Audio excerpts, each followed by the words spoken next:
आहेत, ज्यांचा आपण सत्कार केला पुरस्कार देऊन. मी म्हणेन त्यांचा सत्कार केला किंवा त्यांना पुरस्कार दिला असं मी मानत नाही, तर आपण एक छोटंसं ऋण व्यक्त केलं. कारण आपण सर्वजण इथे आलात ते त्यांना मी नुसते साहित्यिक किंवा आपले जे काय वर्णन केलं तेवढ्यापुरतं मानत नाही, तर मराठी भाषेचं अक्षरधन आणि भाषेचं धन जपणारे तुम्ही भाषा रक्षक, संस्कृती रक्षक आणि तिचे संवर्धक आहात. पुरस्कार हा एक निमित्त असतं, पण या निमित्ताने आपण जे काही कार्य केलं आहे आणि करत आहात त्याबद्दल एक ऋण व्यक्त करणं हे आम्ही आमचं कर्तव्य मानतो आणि ते कर्तव्य बजावताना मला अभिमान वाटतोय. आजचा दिवस आपण मराठी भाषा गौरव दिन म्हणून साजरा करतो. कालपासून या कार्यक्रमाबद्दल मग प्रत्यक्ष तो आपला विधिमंडळाचा कार्यक्रम होता, त्याच्यानंतर आज झालेला आपला स्थानिक लोकाधिकारचा कार्यक्रम होता. त्यानिमित्ताने मला हे असंच आता मराठी भाषा सोपी करायची, आता आपण जे काय म्हणतोय ऑनलाईन, त्याला नेमकं मराठी भाषेत काय म्हणायचं इथूनच सुरुवात होते. कारण हे तंत्रज्ञान दिवसागणिक विकसित होत चाललेलं आहे. नवीन जमाना हा येतच असतो, प्रत्येक दिवस हा नवीन काहीतरी घेऊन येत असतो आणि त्या दिवसात केवळ जगायचं कसं हा मुद्दा नसतो, तर दुसऱ्या सगळ्या स्पर्धात्मक ज्या गोष्टी असतात, मग भाषा असतील किंवा संस्कृती असेल, त्याच्यात आपण टिकणं आणि वाढणं हे महत्त्वाचं असतं. देसाई साहेब, मी आता तुम्ही माझे जुने सहकारी, शिवसेना प्रमुखांचे सहकारी, शिवसेनेचे नेते, शिवसैनिक, तुम्हाला काय मराठी भाषेचं कौतुक किंवा महत्त्व सांगण्याची आवश्यकता नाही, पण मुद्दामून तुम्हाला काय, विश्वजितला काय आणि आपल्याला सुद्धा मी धन्यवाद एवढ्यासाठी देतो की एक वेगळं काहीतरी काम आपण करतो आहोत. आजपर्यंत आपण मराठी भाषा दिन साजरा केला आणि तो करत राहूच, किती पिढ्या आल्या तरी त्याच्यात कधी काही खंड पडणार नाही. परंतु जे काम आपण एक हाती घेतलेलं आहे, की मला नेहमी असं वाटतं, खास करून मुख्यमंत्री पदाची सूत्र हाती घेतल्यानंतर जे काही मराठी मी शासकीय मराठी म्हणून बघतो आहे, हे शब्द मला तरी कधी माझ्या शालेय जीवनात किंवा त्या भाषेत गेलेले नाही आहेत. आता व्यपगत होणे पटकन कळतच नाही काय, नियतव्यय, आणि मग सही करायला येते ती नसती. आता हे शब्द न कळता आम्ही त्या जे काय समोर येतं त्याच्यावर सही करतो आणि मग कधी कधी नसती भानगड होते. त्याच्यामुळे त्याला नसती भानगड का म्हणतात हे मला मुख्यमंत्री झाल्यानंतर कळलं. आता हा घोळ का झालेला आहे, तर इंग्रजीचे शब्द जसे तसे आपण ट्रान्सलेट केले. आता ट्रान्सलेट केले, भाषांतर केलं, म्हणजे शब्दशः भाषांतर वेगळं, पण त्याचा सार, त्याचा अर्थ आणि सोपं झालं पाहिजे.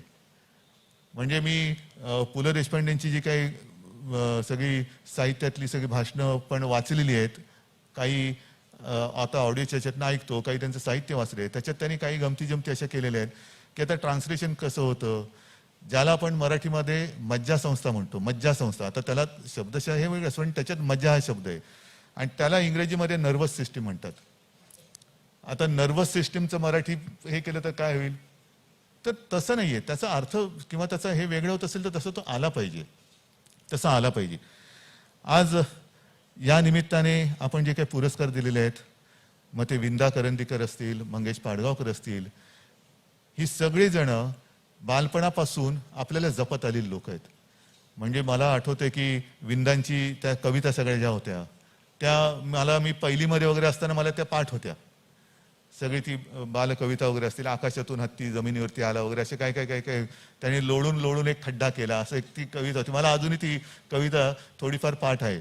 पण ह्यांनी आपलं बालपण अधिक आनंदी केलं, जपलं, उत्साहित केलं आणि त्याच बरोबरीने आपलं बालपण आणि मग त्या बालपणाच्या नंतर पुढे आल्यानंतर तारुण्य, तारुण्यातनं मध्यम वय, त्याच्या आपण सगळेजण काय करतात, नुसते साहित्य निर्मिती नाही करत, तर आपण जो वाचक असतो त्याला त्याच्या आयुष्याची गाडी रुळावर ठेवता. नेमकं जगावं कसं, मातृभाषा ही आपल्याला जन्मजात येत असते, पण त्या मातृभाषेचा वापर कसा करायचा, विचार कसा करायचा. शिवसेना प्रमुख जे नेहमी सांगायचे की अक्षरं असतात, ती अक्षरं जुळली का त्याचे शब्द होतात, त्या शब्दांचे मंत्र होतात, शब्दांच्या ओव्या होतात आणि शब्दांच्या शिव्या सुद्धा होतात. आता हे ज्याच्या त्याच्या कानावर जे ते पडेल तसं तसं तो त्याची मातृभाषा किंवा म्हणे त्याची भाषा ही त्याच्या परीने समृद्ध होत जाते. मंगेश पाडगावकरांची आठवण मला आली. मंगेश पाडगावकरांची तशी मला एकदा दोनदा माझी भेट झाली आणि आठवणी पण अशा आहेत. आता कल्पना नाही पण 95-96 साल असेल. एका कार्यक्रमात प्रथमच मी त्यांना भेटत होतो स्टेजवरच. आता एवढा मोठा माणूस आणि त्यांच्यासमोर मला भाषण करण्याची वेळ आली. आता बोलायचं कसं ही पंचायत होती. ठीक आहे बोललो आणि त्यांचं मोठेपण एवढंच की बोलून बाजूला मी त्यांच्याशी बसलो. बाजूला त्यांचं भाषण झालं आणि नंतर त्यांनी मला सांगितलं की तुम्ही जसं बोललात ना तसंच बोलत राहा. तुम्ही आहात तसेच राहा, अजिबात बदलू नका. हे हे हे एक मोठेपण आहे. नाहीतर काय कार्यक्रम झाला गेले. त्याच्यानंतर आणखीन एक आठवण देसाई साहेब तुम्ही होतात. कारण बरेचसे कवी लेखक यांना आमची भेट आमची पुस्तकात झालेली आहे. शालेय धडे किंवा असतील तेव्हा त्याच्यामध्ये वाराकांत हे एक कवी होते आणि मला आठवतंय किती वर्ष झाली त्याला तेही मला आता लक्षात नाहीये. पण एक दिवस म्हणजे शिवसेना प्रमुखांनी मला बोलवलं. उद्धव इकडे ही पेपरमध्ये बातमी आले वाराकांत हॉस्पिटलमध्ये होते. मला म्हणाले तू जा आणि त्यांची भेट घेऊन विचारपूस करून घे, काय हवं नको विचारू नये. मी आणि देसाई साहेब गेलो आपल्या इथल्या मुंबईच्याच हॉस्पिटलमध्ये गेलो. ते रुग्णशय्येवरती होते. त्यांच्यासोबत त्यांचे कोण होते त्यांना सांगितले की शिवसेना प्रमुखांचे चिरंजीव आलेले आहेत. आजारीच होते. थोडंफार बोलले आणि मला म्हणाले एक खंत माझ्या मनामध्ये. म्हटलं काय की मी कधी शाळेत नाही जाऊ शकलो. आता तो क्षण असा होता ना की मला काय बोलावं पटकन कळेना. आणि मी त्यांना म्हटलं की आपण शाळेत जाऊ शकला नाहीत. तुम्हाला शाळेची गरज नव्हती पण शाळेला तुमची गरज होती आणि तुम्ही त्या माध्यमातून आम्हाला भेटलेला आहात. हे सगळं सांगण्याचा उद्देश काय की ज्याला आपण संस्कृती म्हणतो, जो भाषा जपतो. संस्कृती जपणं म्हणजे काय, काल सुद्धा मी बोललो की भाषा जपणं म्हणजेच संस्कृती आली. आता मला नेमकं तो माझ्याकडे ते घरी पुस्तक आहे शांता शेळके. आता हे तुम्ही वराडी भाषा वगैरे सगळ्याची पुस्तकं केलेत ना, त्याच्यात शांताबाईंनी तेव्हाची सगळ्या जुन्या म्हणी, उखाणे, लोकगीतं, लोककथा यांचा तो संग्रह केला आहे. तो आपण नवलकर मंत्री असताना त्याचं पुनर्प्रकाशित केलं होतं. म्हणजे ह्या सगळ्या ज्या गोष्टी आहेत ना, मग धनगर गीतं, अमुक गीतं, तमुक गीतं, हे खूप छान पुस्तक आहे आणि ते किती काळ वाचत बसलं ना तरी नवीन नवीन नवीन त्यातनं काही काही येते. आता बहिणाबाईंची गाणी हे सगळं आहे. आता मगाशी आपण मला पुस्तक दिलं पठारे साहेबांचं आणि सांगितलं की वाचा. मी वाचणारच. ज्या ज्या वेळेला मला वेळ मिळतो तेव्हा मी काही ना काहीतरी वाचत असतो. मग तो अगदी संयुक्त महाराष्ट्राचा इतिहास असेल, ह्या तुमच्या कथा असतील, काही साहित्य असेल, या सगळ्या गोष्टी ह्या मी वाचत असतो. तसंच मला शिवसेना प्रमुखांनी दिलेले तो एक मी म्हणेन ठेवाच आहे. कारण त्यांच्याकडचा तो प्राचार्य शिवाजीराव भोसलेंची भाषणं ती सुद्धा दिले, ती ऐकत असतो. कधी पु ल देशपांडे ऐकत असतो. हे एक वेगळं जग आहे. आणि अनेकदा मला असं वाटतं की कारण नसताना आपण थोडंसं एक न्यूनगंड बाळगतो की आपण दुसरा कोणी आला तर उत्तरेतनं कोणी इकडे नेता आला तर आपण त्याच्याशी हिंदी बोलणार, तो आपल्याशी हिंदी बोलणार. आपण तिकडे गेलं तर ते मराठी नाही बोलत, ते आपल्याशी हिंदीतच बोलतात. अगदी परदेशात सुद्धा गेल्यानंतर अनेक देश असे आहेत की ते इंग्रजी बोलतच नाही. म्हणजे मी काल सुद्धा ह्या थोड्याशा आठवणी माझ्या सांगितल्या. चीनमधली सांगितली, जर्मनीतली सांगितली, पॅरिसमधली सांगितली.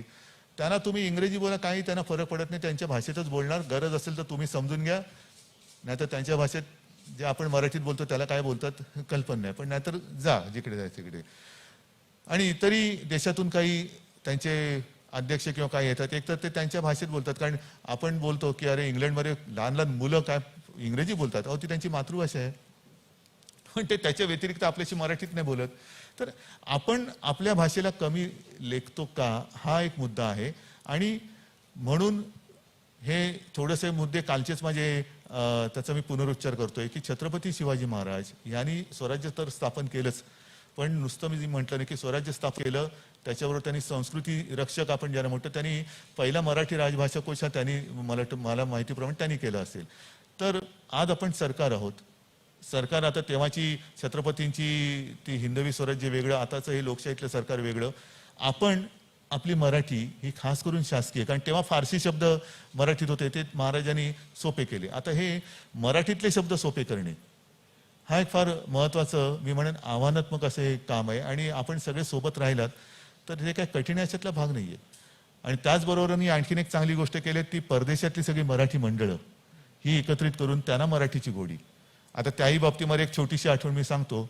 2009 साली मला आमंत्रित केलं गेलं होतं, तेव्हा तिथलं फिलाडेल्फियाचं ते मराठी साहित्य संमेलन वगैरे काहीतरी होतं आणि तिथे छान केलं होतं. सगळे अनेक मराठी जोडपी, त्यांची मुलं पारंपरिक मराठी वेशभूषेत आली होती. म्हणजे खूप कौतुकास्पद होतं. आणि मग तिथे मग कुठे विठुरायाची मूर्ती असेल, मग कुठे तुळजाभवानीची असेल, कुठे काय असेल, आणि छोट्या छोट्या मुली अशा गोंडच होत्या. ते तिच्या माहिती एक मुलगी तिच्या आईला विचारत होती, Maugham Maugham where is that mango lady. आता मँगो लेडी हे प्रकरण जरा मला म्हणून मग माझ्याबरोबर माझी पत्नी होती रश्मी, तिने विचारलं की हे मँगो लेडी काय प्रकरण आहे. तिला आंबाबाई कुठे बघायचे. आता हे आंबाबाईचं मँगो लेडी असं ट्रान्सलेशन आणि व्हायला लागलं तर संस्कृती जी काय टिकेल त्या संस्कृतीला काय अर्थ राहणार आहे का. आणि म्हणून मला असं वाटतं की परदेशामध्ये बऱ्याचदा असं आपण बघतो की परदेशात माणसं गेल्यानंतर त्यांना मराठीचं आणि आपल्या मातृभूमीचं प्रेम हे जास्त त्यांच्याकडे असतं आणि ती एक ओढ असते. म्हणजे सावरकरांनी तेव्हा म्हटलं तर नाही मज सीने परत मातृभूमीला, तसं ते त्यांचं ते तुरुंगात जरी नसले तरी प्राण तळमळत असतो. आणि मग त्यांची पुढची पिढी त्यांना आपण आपली मराठी, कारण मातृभाषा तिथे आई वडील दोघेही कामात असल्यानंतर मातृभाषा टिकणार कशी, वाढणार कशी.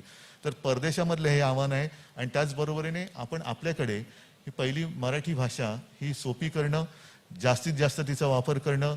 आपले अर्थात देसाई साहेबांचा नेहमी आग्रह असतोच. अगदी मंत्रिमंडळात सुद्धा एखादं आता प्रेझेंटेशनला मराठीत काय म्हणतात, सादरीकरण, बरोबर ना. हां, सादरीकरण हे इंग्रजीत असलं तर देसाई साहेब खडसवतात, हे पुढच्या वेळेला मराठीत नसलं तर मी होऊ देणार नाही. तर अशा या सगळ्या गोष्टी आहेत. एखाद्या गोष्टीचा अभिमान बाळगल्याशिवाय त्या गोष्टीला काही अर्थ राहत नाही. आणि शेवटचा मुद्दा, जे पुस्तकाचं गाव, हे पुस्तकाचं गाव महाराष्ट्रात एकच का असावं, एकच का असावं. जर का आपल्याला हे ज्याला म्हणतो ना तळागाळातल्या लोकांपर्यंत, आपण तळागाळातली मराठी आपल्यापर्यंत आणतो, वराडी भाषा आणतो, सगळी आणतो, तर ही जी काही समृद्धी त्याची आहे ती सुद्धा, ती समृद्धी हा विकास जसा पोहोचला पाहिजे तसा भाषेचा विकास हा सुद्धा तिथपर्यंत पोहोचलाच पाहिजे. आणि त्या दृष्टीने सुद्धा ही गावं, मी तर म्हणेन प्रत्येक जिल्ह्यात, किमान प्रत्येक जिल्ह्यात एक तरी गाव हे येत्या वर्षामध्ये हे करायलाच पाहिजे.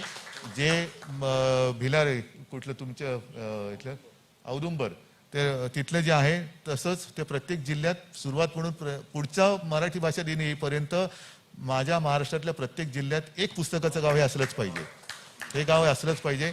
आणि असे जर का आपण प्रयत्न केले नाहीत तर एका दिवसापुरतं फक्त कुसुमाग्रजांनी काय म्हटलं होतं, मग ती माझी मराठी भाषा राजभाषा असून मंत्रालयाच्या दारात ती कशी आहे, हे कड काढत बसण्यात काय अर्थ नाही. पुढे जायचंय आणि ते पुढे आपण नाही गेलो तर दुसरं कोण जाणार. आणि म्हणून मला असं वाटतं की आपण सगळे सोबत आहातच. जे म्हणतो आपण की मराठी पाऊल पडते पुढे, ते असंच पडणार नाही, ते टाकावं लागेल. आणि ते टाकण्यासाठी आपल्या सर्वांच्या सहकार्याची अपेक्षा आहे. आणि ह्या सहकार्याच्या अपेक्षेनंतर हे पाऊल आपण पुढे टाकल्याशिवाय राहायचं नाही असा दृढ आत्मविश्वास व्यक्त करून पुढच्या मराठी भाषा दिनी देसाई साहेब प्रत्येक जिल्ह्यात एक मराठी भाषेचं आपलं हे पुस्तकांचं गाव हे केल्याशिवाय राहायचं नाही असा निर्धार करून सर्वांना, माझ्या माता भगिनींना आणि बांधवांना मराठी भाषा दिनाच्या शुभेच्छा देतो. जय हिंद, जय महाराष्ट्र. धन्यवाद. महाराष्ट्र शासनाच्या मराठी भाषा विभागातर्फे आयोजित हा पुरस्कार सोहळा इथेच समाप्त होतो. परत एकदा इथे उपस्थित सर्व मान्यवरांचे मी अधोक्षज कराडे खूप मनापासून आभार मानतो. हा पुरस्कार सोहळा इथेच समाप्त होतो. तुम्हा सर्वांना मराठी भाषा दिनाच्या खूप खूप मनापासून शुभेच्छा. धन्यवाद. शुभरात्री. जय हिंद, जय महाराष्ट्र.